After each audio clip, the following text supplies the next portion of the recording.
At my sister's engagement dinner, my mother raised her glass under the chandelier and smiled.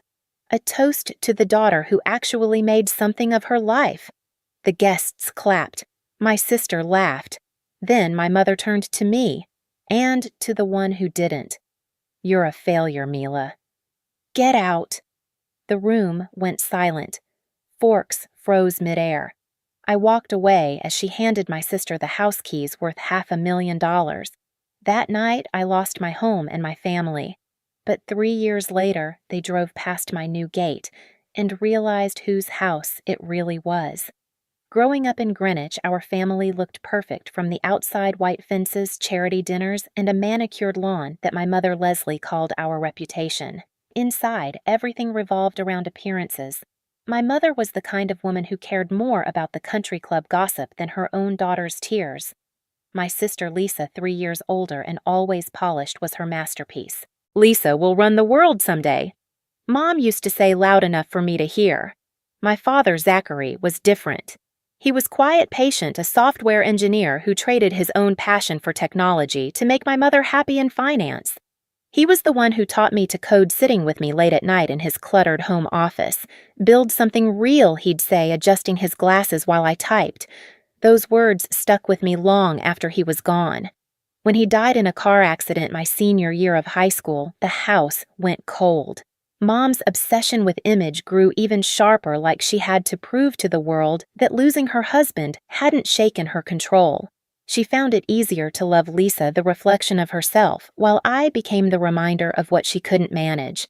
My achievements in renewable energy and software barely earned a nod. Cute hobby, she'd mutter, while Lisa got framed awards for business essays that Dad once helped her write. Aunt Lori, Mom's older sister, lived one town over and was no better. She had married into money, and every time she visited, she found a new way to remind me of my place. Still playing with gadgets, Mila, she'd smirk, sipping her expensive wine. "Maybe one day you'll grow out of it." I learned to smile, to stay quiet, to disappear before their laughter hit too hard. For years, I believed silence kept the peace. But that night, Lisa's engagement dinner proved silence only protects the wrong people. I stood beside the table holding my glass while the chandelier above us flickered against the gold wallpaper. Mom lifted her glass and toasted Lisa as if she'd just crowned a queen. Then she turned to me and ended the sentence that would change everything into the one who didn't. When the laughter died, I walked out without a word. My mother handed Lisa the keys to the family home, the same place where Dad once showed me how to build my first solar tracking app. Watching her slip those keys into her purse was like watching them bury my father's belief in me all over again. That was the night I stopped being their quiet disappointment. I didn't know where I was going, but I knew it had to be somewhere far from them and far from the person they thought I was. The first night after that dinner, I slept in my car. The rain hit the windshield so hard it blurred the streetlights into white streaks. I remember gripping the steering wheel and whispering, "Don't cry." Crying felt like something my mother would expect. By morning, I drove to Brooklyn and signed a lease for the cheapest studio I could find. One room, one window, one radiator that hissed like it was alive. I unpacked everything I owned: a duffel bag of clothes, a cracked laptop, and a folder with my old coding projects. That was it. No family photos, no furniture, no trace of the life I'd just been cut from. For weeks, I lived on instant noodles and freelance work small website gigs that barely covered my bills. Every night, I'd scroll through photos of Lisa's engagement party splashed across social media. She looked radiant. My mother stood beside her, champagne in hand, the caption reading, "Proud Mom Moment." I didn't comment. I didn't post. I just worked. One afternoon, while writing code in a crowded coffee shop, I overheard two investors talking about a city grant for sustainable tech startups. Something clicked. I opened my laptop and began sketching the idea that had lived in my head since Dad's lessons years ago, a program that could reduce urban energy waste through adaptive solar systems. That's when Professor Melinda Jenkins, my old university mentor, reappeared in my life. She'd always believed in me back in college when no one else cared about renewable tech. I emailed her the prototype, half expecting silence. Instead, she replied within hours, "Come see me." This is promising. Her small lab at NYU became my second home. She introduced me to Misty Ramirez, a sharp engineer with quick hands and quicker ideas. Misty understood me in a way few people ever did, driven stubborn, quietly angry at being underestimated. We spent nights debugging running simulations, sleeping under our desks between tests. You know, Misty said once you code like you're fighting someone. Maybe I am, I told her. The program Green Tech Solutions began to take shape. We built models that tracked sunlight angles across city grids and adjusted energy flow automatically. When the first version worked, we screamed so loud security came up to check. Still, survival was a daily battle. The rent notice slid under my door one morning with red letters that made my stomach twist. I remember calling Misty and laughing through my panic. I just need one investor before the landlord changes the locks. That investor turned out to be Justin Patel, a venture capitalist Melinda introduced us to. He wore sneakers with his suit and spoke fast, like his mind was 2 steps ahead of his words. After seeing our demo, he said, "You're solving something that actually matters. Let's make it real." His fund gave us $75,000, barely enough to breathe, but enough to start. Misty and I moved into a small co-working space that smelled like burnt coffee and old carpet. We worked 18-hour days. Sometimes I'd glance at the reflection in the office window, my tired face, hollow eyes, hair tied back, and whisper, "Not a failure." Slowly, things shifted. A local grocery chain agreed to test our software across 10 stores. The results were better than we'd promised, energy bills down 30%. The day they signed the contract, I went home, sat on my apartment floor, and let the tears fall. Not because I was sad, because for the first time I had proof. I didn't call my mother. I didn't need her to know. Not yet. But deep down, a small voice whispered that she would find out eventually.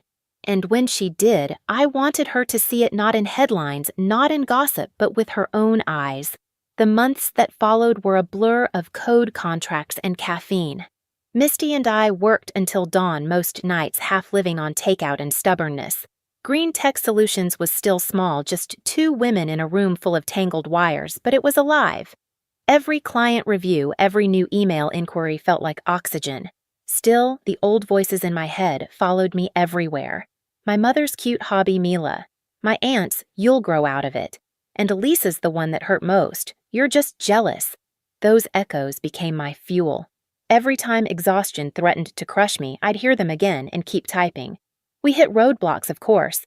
Our first big contract almost collapsed when a major retailer delayed payments, and the rent on our co-working space nearly doubled overnight. Misty panicked. I didn't. I'd already lost everything once money didn't scare me anymore. What scared me was going back to who I was before, silent, apologetic, invisible. One night, I stayed late alone, finishing code updates for a system audit. Outside, the city hummed the low buzz of traffic, the rhythm of a world that didn't care whether I made it or not.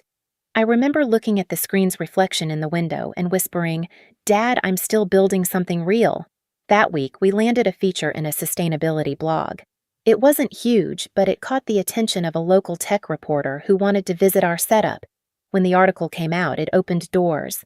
Small businesses started calling. I hired 2 interns. We moved into a modest office with sunlight and a decent coffee machine. The milestones came faster after that. Partnerships grants new cities testing our product. Our name started appearing in newsletters that once ignored me, and yet I kept quiet. I didn't update family. I didn't post online. Success felt sacred, fragile, like a flame that would vanish if I bragged. Misty kept teasing me. "You know your mom's probably pretending she discovered you." I'd smile, let her. I don't need her story anymore. Then came the moment everything shifted. The grocery chain's national board invited us to present Green Tech at their headquarters. The room was full of executives in suits, each holding tablets with our data displayed.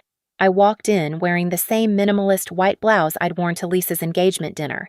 It felt symbolic, like rewriting that night on my own terms.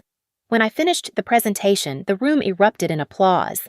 The contract we signed that day meant full financial independence, no more rent panic, no more skipping meals.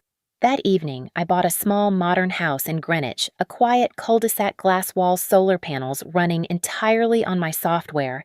My name was the only one on the deed. As I stood in the empty living room, sunlight pouring through the glass, I thought of that night 3 years ago, my mother's voice, Lisa's laughter, the keys glinting in my sister's hand. I had no plans to return the favor. My silence would do it for me. 3 years later, success didn't feel like fireworks. It felt like quiet mornings.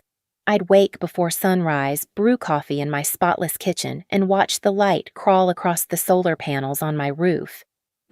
My house hummed with the low, steady rhythm of my own software optimizing every watt. It wasn't just shelter, it was proof. Green Tech Solutions had grown beyond anything I imagined. We'd secured major contracts across New York, and New Jersey expanded our team to 20 engineers and were negotiating with city officials for large-scale implementation. Our clients saved millions. My face appeared in a few interviews, but I still kept my voice measured calm. People called me visionary. I called it survival. That October morning started like any other. The air was crisp sunlight cutting through red gold leaves. I was on a call with Misty about a new energy audit when my phone buzzed again and again, unknown number, same area code as my mother's. I ignored it. When it rang a fourth time, I sighed and stepped outside. Through the glass gate, a black SUV slowed on the street engine purring. It wasn't until the window rolled down that I saw her Lisa. Perfect hair, perfect nails, perfect panic. Her eyes darted between me and the house like she couldn't make sense of it. I didn't move. She froze, staring at the discreet Green Tech Solutions plaque beside the driveway, the one with my name under it. Her hand shot to her phone. I could read her lips before I heard her voice. "Mom, this house is worth a fortune. Wait, this logo. It's hers. Mom, it's Mila's, my sister's." Her voice cracked into a half scream. Then she drove off, tires squealing down the street. Inside, I stood still for a long time, the coffee cooling in my hands. I'd always imagined the day they found out. I thought maybe I'd feel triumph, vindication, something burning and loud. But what came instead was quiet relief, like finally setting down a weight I'd carried too long. An hour later, the intercom buzzed. A familiar voice followed. "Mila, it's Mom." I almost didn't answer, but curiosity, cruel and calm, made me press the button. She stood there in her tailored coat makeup, too heavy hair sprayed into place like she'd rehearsed this visit in a mirror. Time had carved new lines around her mouth, but her eyes were the same calculating first, soft second. When I opened the door, her perfume hit me before her words did. "Mila," she said quietly, "you've done well." I didn't reply. She looked past me into the foyer, scanning the minimalist furniture, the warm lights, the wall of windows. Everything she used to worship in other people's houses. "I didn't realize how far you'd come," she continued. "Lisa called, and I had to see it for myself." I leaned on the door frame. "You've seen it now." Her lips trembled slightly. "I was wrong, Mila.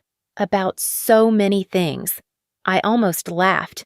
The same woman who once kicked me out now spoke like a guest. I remembered her voice at that dinner, sharp, proud, cruel. "You're a failure, Mila. Get out." "I don't need an apology," I said softly. "I just need peace." She hesitated. "I want us to be a family again." I met her eyes. We were never one. Her composure cracked then. For the first time, she looked small, like a woman stripped of her audience. "You've changed," she whispered. I smiled faintly. "No, I just stopped asking for permission." We stood there in silence, the kind that makes people face themselves. I saw her glance around again, desperate to find something to hold on to, some reason to still feel superior. But all she saw was what she'd thrown away. Finally, she turned toward the door. "If you ever want to talk?" "I'll let you know," I said, closing it gently behind her. The sound of the latch echoed through the house like punctuation. I walked back to my office where the sunlight spilled across the desk and glinted off a photo I kept beside my laptop, Dad and me laughing over tangled wires and coffee cups. His handwriting still marked the back build something real. I smiled, whispering I did. That night, my phone buzzed again. "Pamela, my old college friend." "You won't believe this," she said between laughs. "Your mom's name is all over that Greenwich Facebook group. People are saying she threw you out and gave your sister the house. Now they found out you built your own company here. She's mortified. I said nothing, just listened as Pamela read a few posts aloud. Leslie Moore's daughter owns that smart house on Elmwood. Karma's poetic, isn't it? Pamela chuckled. You should see the comments. Everyone's on your side. I leaned back in my chair, the quiet hum of the house surrounding me. I don't need sides, I said. Just silence. But silence, it turned out, wasn't what they got. 2 weeks later, Lisa's husband filed for divorce. Word spread fast. Her investments, luxury condos she'd flipped for quick profit, had tanked. She'd sold her Manhattan apartment, moved back with Mom, and stopped showing up at the club. Pamela called again. Your sister's not doing great. Mom, too. No one invites them anywhere anymore. I thought of that engagement dinner, the laughter, the applause that filled the air when they gave her my father's house. Every guest who cheered back then now whispered behind their backs. I didn't gloat. I didn't post. I didn't call. I just kept working. Green Tech was expanding into new states, our software integrating with smart grids across the Northeast. Misty ran operations now. Justin handled investors.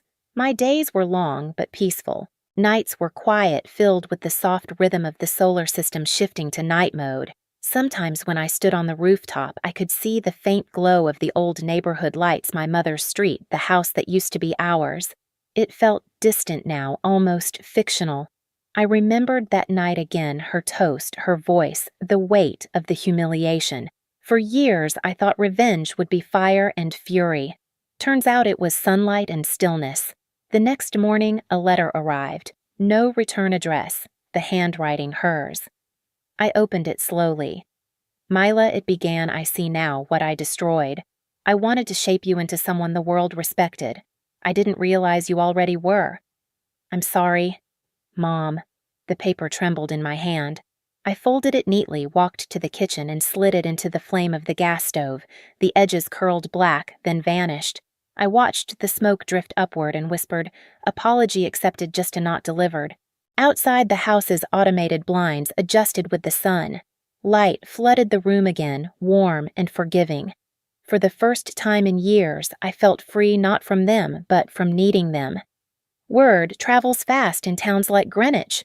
Within a month, my mother's name, once whispered with admiration, became gossip. The same women who clinked glasses with her at galas now turned their heads at the country club. Someone leaked the story about the engagement dinner, how she'd thrown me out and gifted the family house to my sister. She called her daughter a failure, one post read. Now look who's begging for forgiveness. Pamela sent me screenshots, laughing softly. She's become a cautionary tale, Mila. Everyone says Karma finally showed up wearing solar panels. I didn't laugh. I just stared out the window at the slow rise of the morning sun, my reflection merging with the house that ran entirely on my code. Lisa's life unraveled too. Her marriage collapsed after her husband discovered the debts she'd hidden. She sold her jewelry, then her car, then the condo Mom helped her buy.